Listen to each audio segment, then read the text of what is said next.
We're here in Malaga, Spain to see what there is to do here and what the city's like, so follow us along to find out all about Malaga. Malaga is a famous coastal city in Andalusia in southern Spain that's located right on the Mediterranean Sea. It's actually the most famous city along the Costa del Sol, which is dotted with a bunch of seaside cities and villages that include Marbella, Fuengirola, and Torremolinos.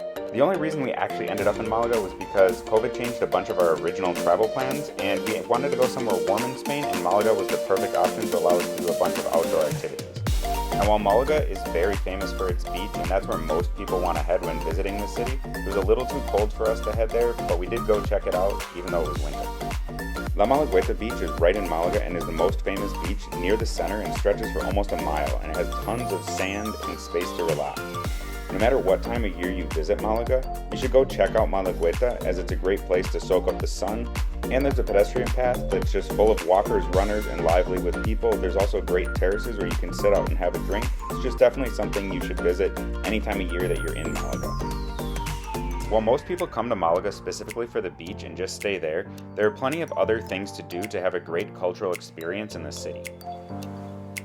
One of the coolest things to do is to hike all the way up the mountain that overlooks both the coast and the city of Malaga. On top of there, you have the Castillo de Gibralfaro and the Alcazaba. Underneath, there's the Teatro Romano, and you need to visit all three of these places when you're in Malaga for a bunch of cool history, as well as some of the best views in the city.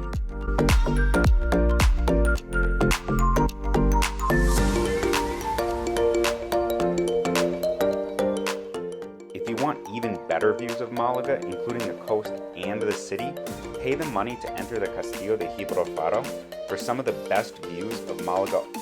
And if you're traveling on a budget, don't worry, because visiting the Castillo de Gibralfaro for these views won't break your bank. We used our student discount, and it was only $3.50 to visit the Castillo de Gibralfaro, or $5.50 to visit that and the Alcazaba below. The Castillo de Gibralfaro is both the newest and the highest of the three structures built here. It was built in the 14th century to protect the Alcazaba below.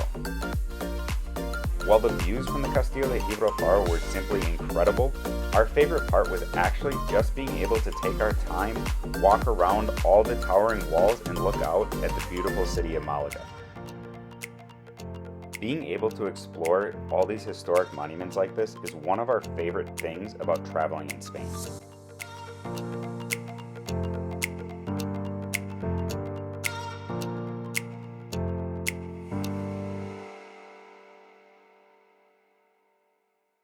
Once we were done exploring the Castillo de Gibralfaro, we headed back down the hill to see some more of those spectacular views, as well as get to the entrance of the Alcazaba. Entering the Alcazaba, you could tell immediately that it was way older than the Castillo de Gibralfaro. That's because it was built in the 11th century when the Moors ruled Spain, and it's actually the best preserved Alcazaba in all of Spain.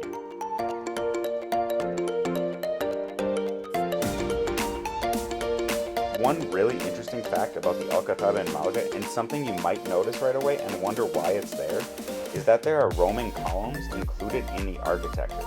That's because just below the Alcazaba there was a Roman theater that dates back to the 1st century AD. When building the Alcazaba, they took the columns and other remains from the Roman theater and included them in the construction. Keep an eye out to see how many of these you can spot while touring the Alcazaba.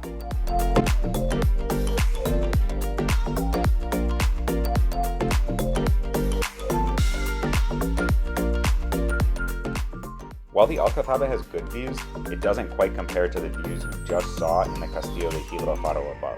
It's still worth coming to simply for the history and all the incredible Moorish architecture that you'll see inside that the Castillo de Gibralfaro just doesn't have.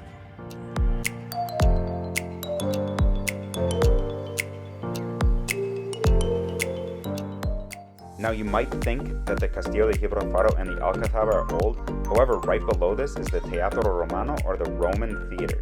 It was built all the way back in the 1st century AD. And what's really cool is from this area on Calle Alcazabilla, you can see 3 levels of history in Malaga, starting with the Teatro Romano from the 1st century AD up to the Alcazaba in the 11th century, and finally all the way up at the top, the Castillo de Gibralfaro in the 14th century.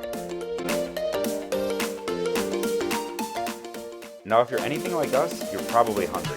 Well, there's good news. There's a place not too far from here in Plaza de la Constitución called Café Central. Café Central is a Malaga institution that's been around for over 100 years and is super popular. You see a spot on the terraza, make sure to grab it right away. We ordered the desayuno malagueña, which came with a coffee, 4 churros, a pitufo de jamón, basically a small sandwich made with a specific type of bread that's traditional here in Malaga, and a loca de Malaga, which is a small traditional pastry that's only from here.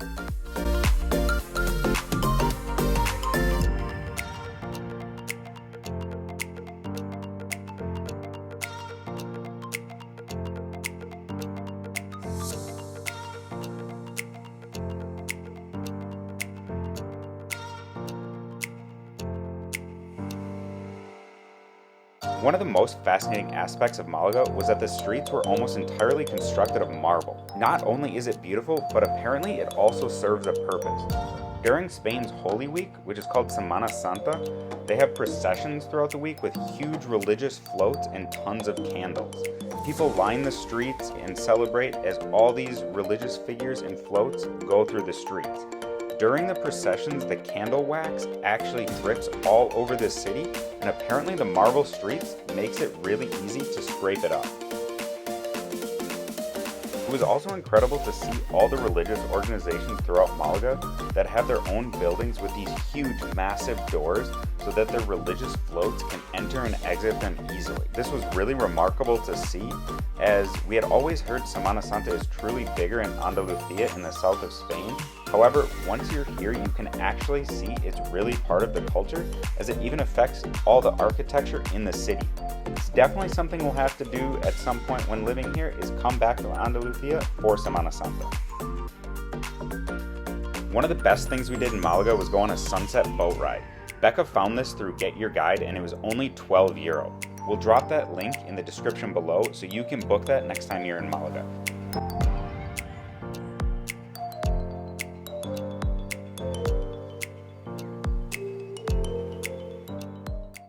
Unfortunately, it was pretty cloudy, so there wasn't much of a sunset to see. However, we did see a ton of dolphins that actually swam alongside the boat for a good 15 minutes of our ride. Plus, we got some free cava.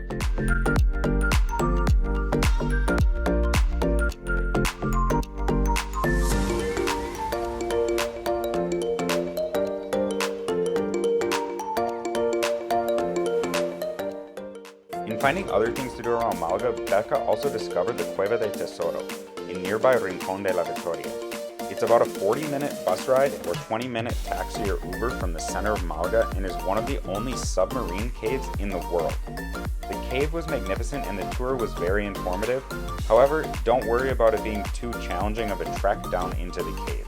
There's a very well-constructed path throughout the entire cave and it's very easy to walk.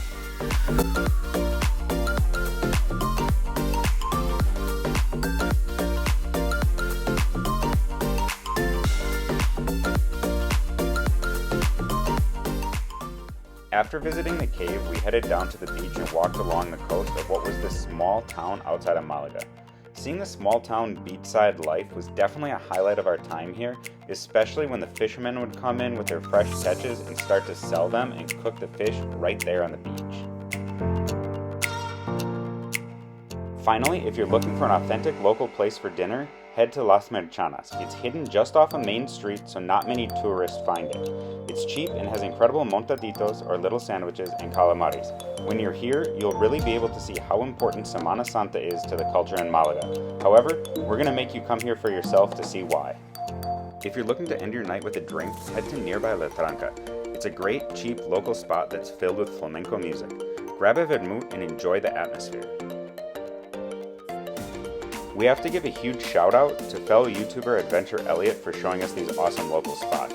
He's a fellow Wisconsinite who's also living in Spain. He used to live in Madrid and now lives in Malaga.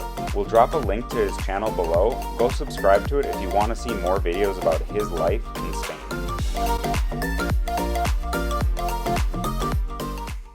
Even though going to Malaga wasn't our original travel plan for New Year's, it was definitely the break we needed. It's a marvelous city with so much to do and is really more than just the beach. However, be aware that it is a popular hangout for the British and other Northern European countries, so there are a ton of tourist traps.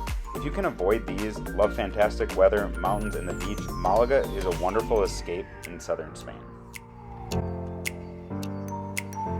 All right, everyone, we're headed to the train station. This is it for our time here in Malaga. We hope you enjoyed following us along. Check out our other videos to see what there is to do in Spain and what it's like living here as an American. Bye.